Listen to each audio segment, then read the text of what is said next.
Yeah, let me start here. I'll just keep working back. Okay.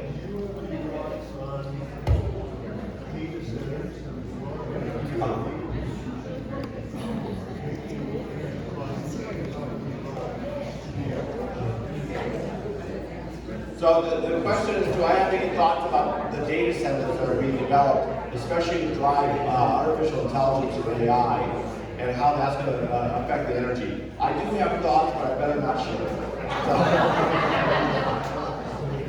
But yes, there are serious concerns about the data, those data centers and the energy range.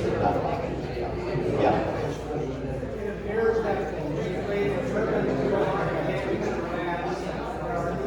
Yeah. Yeah.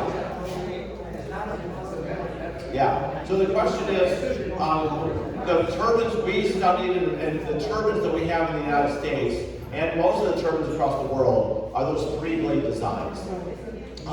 They are starting to experiment with newer designs where it's more of a column, like a cyclonic column, and it spins this way vertically. I don't know, I'm assuming those are better because it doesn't take up as much cleaner space in the environment, but I have not seen any research on the impacts of those to flying wildlife.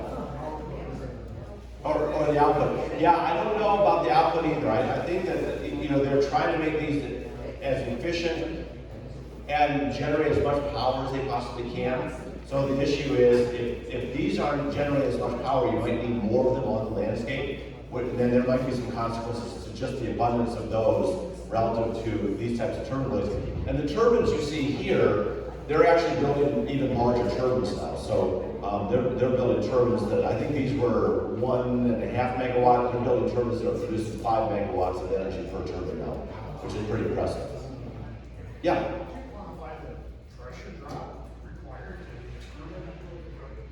Yeah.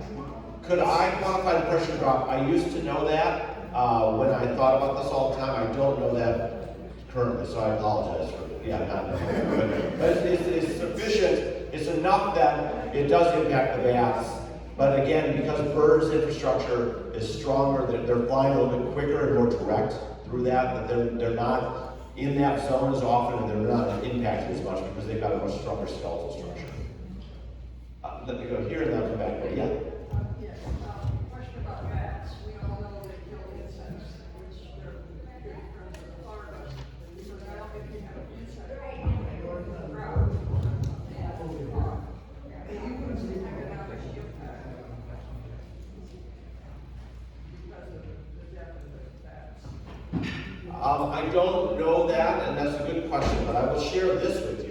This was a really interesting study, and this is something you can find online because it was published in Science, which is the most rigorous scientific journal in the United States. But this researcher out of, I think I want to say Princeton maybe, he did this really cool study across the United States, and what he was looking at was not necessarily the amount of the lack of bats in the landscape due to impacts from wind turbines, but he was looking at the amount of lack of bats in the landscape due to mortality from white nose syndrome. And what he was finding, what his hypothesis was, is as bats are dropping and declining in numbers, you would see an increase in insects, and you would see an increase possibly in damage to agricultural crops from insects. And the farmers are going to offset that by spraying more pesticide. And so what he looked at was, he looked at infant mortality across the United States.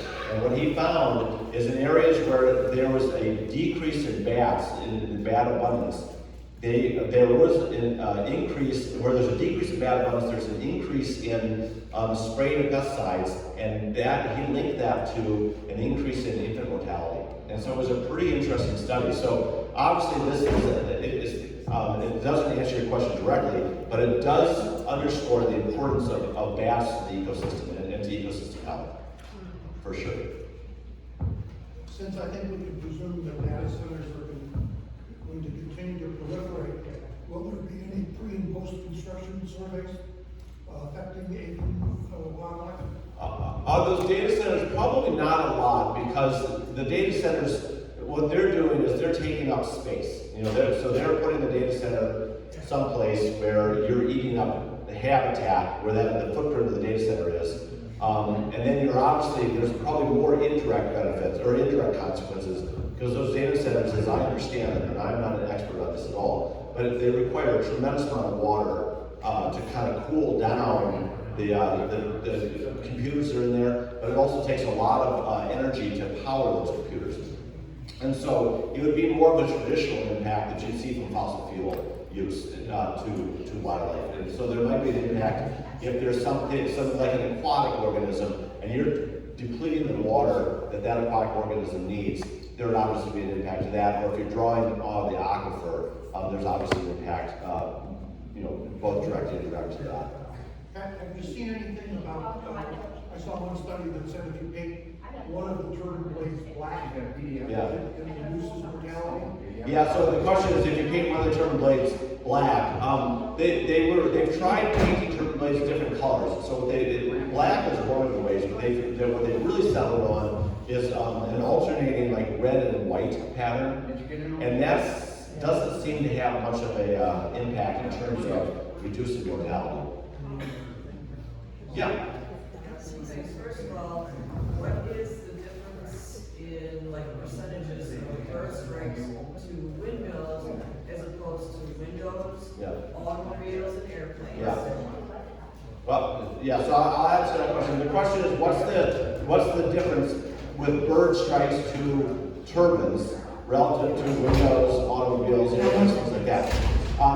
Window strikes, birds striking windows, especially during migration, is the second largest reason for bird mortality in North America, aside from cats. Cats are the number one cause of mortality to birds.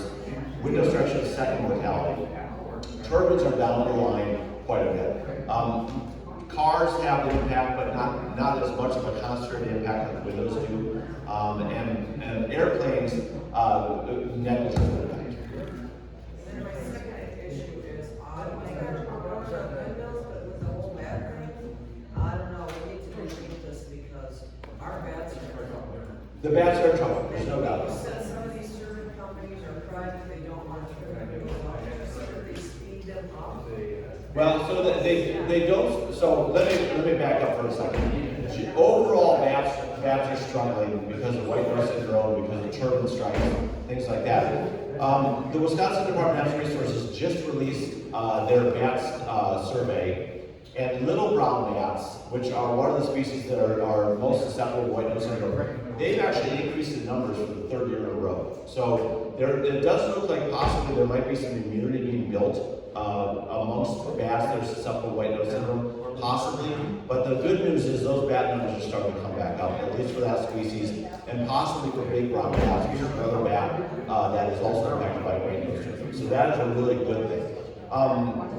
The issue about turning the turbines off, again, the issue with bats is we don't know a ton about bats because we don't know a lot about the demography of bats. We don't know. We know that they're relatively long-lived animals, but they don't produce. Most bat species only produce one or at the most 3 pups per year. And so there's not a lot of recruitment coming into the population, but we also don't know what is the survivability from going from a pup to an adult, or once you become an adult, what's the survivability there? And so there's a lot we don't know about bat populations in terms of demography, which would be really important to know as well. And if they make those things spin faster, so that takes the insects away, is that something that these private companies? Well, they can't make them spin faster. What's making them spin is the wind, obviously. So that's the obvious thing. But the question is, would they increase what's called the cut-in speed? So instead of them starting to spin at 6 miles an hour, they start spinning at 8 or 9. And there is some effectiveness to that. But the other issue is on these turbines is, I can't remember what the wind speed is, but once the wind speed gets to a certain amount, they actually put a brake on that and they stop the blades from spinning because the blades can start spinning so fast, it can actually cause that turbine to shake apart and not be stable. So there's a range where those turbine blades start spinning and when they stop spinning, based on the amount of wind that's in the car. Yeah. I ended up at southwestern Wisconsin, and it was very anti-turbines. And they indicated the turbines are getting bigger, larger, slower moving, and higher. Would that be a good impact, like we can get out of the fly zone with maybe the reverse or the back? Yeah, so the question is, down, you were involved in some And public. like kind of Grant County. Yeah, so that's probably- They're very anti. That was probably the red bar. If it's true or not. Yeah, that's probably the red bar wind farm project, yep. And so as I mentioned, turbines are getting larger, they're getting taller, the blades are getting longer, they're producing more energy because that blade is spinning. And so the question is, as the turbines get taller, will that reduce the amount of impact? Likely not, because the baths are, they're not getting so tall that they're out of the range of the baths for one thing. And then the other issue is the taller they get, then it might become more impactful to birds. And the reason is, because birds, when they migrate, they like to see the ground, they migrate by vision primarily. And so when you get fronts that are coming in that have a cloud cover, the birds get pushed below that cloud cover because they still want to see the land as they migrate. And as those turbines get taller, you actually may start to impact bird migration on those stormy nights when those fronts are coming through, because now you're starting to get into that range where birds are.